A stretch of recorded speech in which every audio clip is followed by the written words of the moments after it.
Label Radio.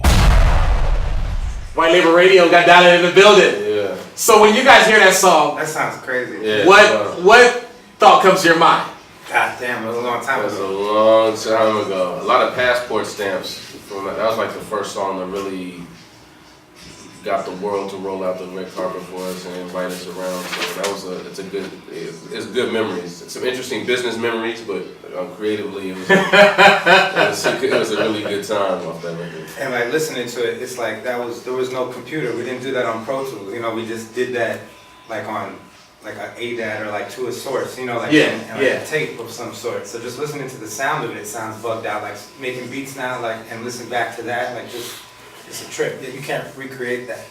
It's a trip. You guys definitely was passionate. You could hear the hunger in your voices when you were actually doing that because it seemed like it was more like do or die as far as like what you guys are doing. That's how you felt at the time? I think we got a lot better since then. Yeah, definitely. But I mean, at that time too, I mean, Ev and I are both competitive people, so to have like a song where it's just like a hard beat and just go for it, you know, we wanted to make sure that, you know, it was at least going to be a conversation about who edited our harder. Okay. You know what I mean? Like that's kind of what the era that we come from. Like you gotta try to be the illest. So I mean, it was that kind of energy going in. It was passion just for the hunger of the time, but it was also like it was one of those records where you get on and you want to kill it. Definitely. And you guys, Work the Angles was on your first album platform, right? Yeah. Actually, technically your second album. The first album never came out, right? Oh yeah, something like that. Yeah, something to that degree. We'll keep it positive, right? Or do you want to speak on the rocket? Nah. You everything that already said. You were good. We did a record early that never came out. Yeah, but that was a good learning experience. Yeah, it's interesting because people come up to me all the time telling me they got the record, and I try to break into them gently. They definitely don't have the record, but they swear they do. Yeah, so is people like it on the internet. It trips me out. So is a record floating around somewhere? That it's wrong. It's incorrect. There's like versions and incorrect titles and out of sequence and stuff like that. But I mean, there's songs you can find. But yes, it's a trip. Or various songs from different projects they slapped together and said all these. And named it. Okay. Yeah, like with. You know, I mean, I wouldn't want it to come out, but you know, we did our thing on it. You know, relative to what was going on at the time, and you know, where we were as artists and as people, we definitely put our all into it for sure. Definitely, and it's crazy because, like I said, I am a passionate hip hop dude, and of course, during that time, of course, we were like rah backpacking, F the mainstream, and then you guys signed a deal with Capitol Records. What came about? Like, because we were like, why Capitol? Why are they going to that mothership over there or whatever? Yeah. What made you guys, I mean, of course, I'm sure they dropped some cash on you, but what made you sign that major deal at that time? Yeah, I mean, the business was right, but it was also their attitude. I think it was just such a clear situation over there. They really didn't have anything like what we were doing. It wasn't like we were walking into a hip hop label. You know, Yeah. They really wanted to basically give us the keys to the building and say, you know, come in here. I mean, the team that was there when we signed had that kind of attitude, like show us how to do this, teach us who we need to talk to, show us how to work a rap record. You know, it was a certain kind of vibe that was there when we went over there. They had no rap department. Yeah. You know what I'm saying? So we went and met with Interscope and all the good, the good rap labels, but Yeah. they all wanted us to kind of change our album that we had created previously to go into them.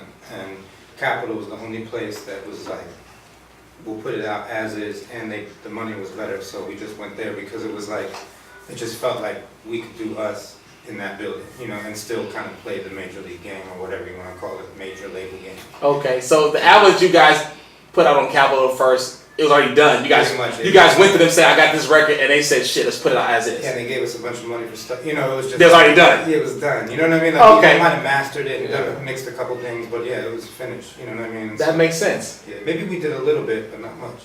Okay, that makes sense. It was a good time. Okay. So I was just about to say, how was that experience at the Capitol after that? I'm sure. The second album was like the first time we made an album, Yeah. Like a lot of times people say that sophomore jinx and all that thing happens, but it didn't really apply to us on the second record because that was like the first time we made a record from scratch on a label in a big studio. So that was different, and then our third record was kind of like our second one to me, and that was the one where we had with Kanye and we went through ups and downs and all kind of weird things. And that third album was Expansion Team, right? Neighborhood. So Expansion Team was the second album. Okay. Yeah. And then we did 2020, which was the last album. We had Back Again, one video we were running in a circle. Yes. and then 2006, and then we basically, fulfilled our contract at that point and started a new chapter doing independent music, putting out The Weatherman, Crown of Thorns, Cats and Dogs, and those kind of things, which has been a lot of fun and a big growth period. So, Ed, what's your favorite Dilated album? The new one. The new. We just put out a new album, Directors of Yes, of course. So that's your favorite out of all the ones you. Yeah, that or Expansion Team. Yeah. Okay. Yeah. Babu, what's your favorite? Yeah, I agree with that. I feel the same way. Only time will tell, but it's like this between Expansion Team and Directors of Photography or new album. It's pretty close right now. So. Okay. And Rocka? Same? Yeah. Okay. And it's funny because usually I'd be like, nah, your older stuff is better than your newer stuff, but it's funny being a hip hop fan. I agree with you 100%. This album is weird. We're in a weird place. The new album is amazing. We're gonna get into it, but Expansion Team, I feel like knowing what you guys went through and hearing some of your 12 inches and stuff like that, I believe this is from a fan perspective that you guys found your like groove with Expansion Team, and from there you guys just ran with it. It was interesting.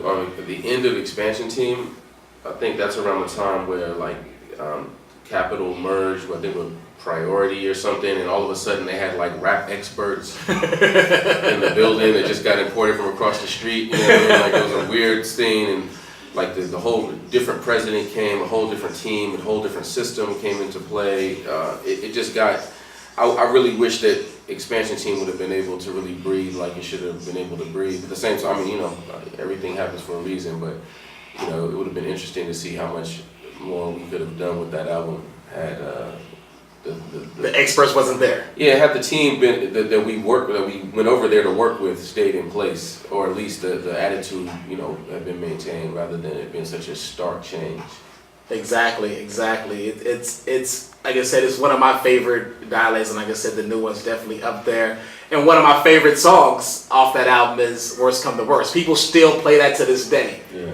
And it's one of my favorites. So let's get into that right now. Dilated Peoples, Worst Come to Worst, Expansion Team. They in the building, 100 episodes, White Label Radio, DJ Nails on 1 and 2s. Let's go.